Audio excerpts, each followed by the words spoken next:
एक दुख भरी कहानी। एक दिन ठेले पर भार अधिक होने के कारण रामू उसे ठीक से संभाल नहीं पाया और तेज गति से आती ट्रक से भिड़ गया। अगले ही पल उसकी मौत हो गई और उसके पीछे रह गई उसकी पत्नी जानकी और दो छोटे छोटे बच्चे गुड्डी और गुड्डू।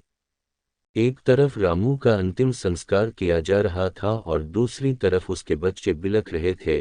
नहीं इसलिए नहीं कि पापा मर गए थे, वे तो भूख से बिलख रहे थे।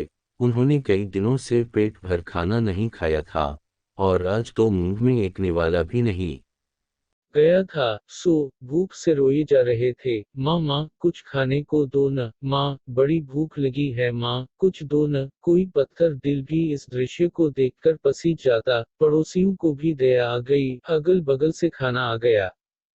बड़े दिनों बाद आज गुड्डी और गुड्डू पेट भर के खाना खा रहे थे। अजीब विरोधाभास था। एक तरफ लोग रामू की मौत पर दुख व्यक्त कर रहे थे, वहीं दूसरी तरफ उसके अपने बच्चे बड़े चाव से भोजन कर रहे थे।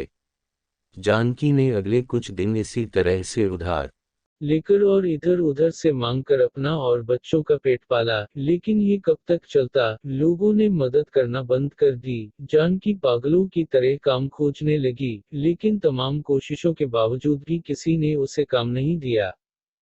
जब तक हर कर घर लौटी तो बच्चे उम्मीद से उसकी तरफ देखने लगे। गुड्डू तुतलाती आवाज में बोला, क्या लाई हो माँ, जल्दी से खिला दो, बड़ी भूख लगी है। माँ रो पड़ी और बच्चे समझ गए कि माँ के पास कुछ भी नहीं है। एक पल के लिए अजीब सा सन्नाटा पसर गया, फिर गुड्डी बोली, माँ ये गुड्डू कब मरेगा? पागल हो गई है, ऐसा क्यों बोल रही है? माँ ने डांटते हुए बोला, माँ जब पापा मरे थे तो उस दिन हम लोगों को पेट भर खाना मिला था। गुड्डू मरेगा तो फिर खाना आएगा ना? गुड्डी की बातें सुनकर माँ की आंखें फटी की फटी रही गईं। उसके पास गुड्डी की बात को कोई जवाब न था। दोस्तों, ये सिर्फ एक कहानी नहीं है, ये दुनिया के करोड़ों लोगों की हकीकत है। इस पर गौर कीजिए। जिस खाने को हम थाली में ऐसे ही छोड़ देते हैं उसकी कीमत को समझिए। बचपन से हमें अन्न का आदर करना सिखाया जाता है, लेकिन चूंकि हमने कभी असल भूख नहीं देखी होती इसलिए हम उसका आदर करना नहीं सीखते।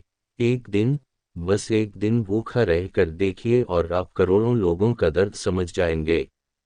चलिए हम प्रण करें कि हम कभी भी अन्न का अपमान नहीं करेंगे। हम कभी भी खाना बर्बाद नहीं करेंगे।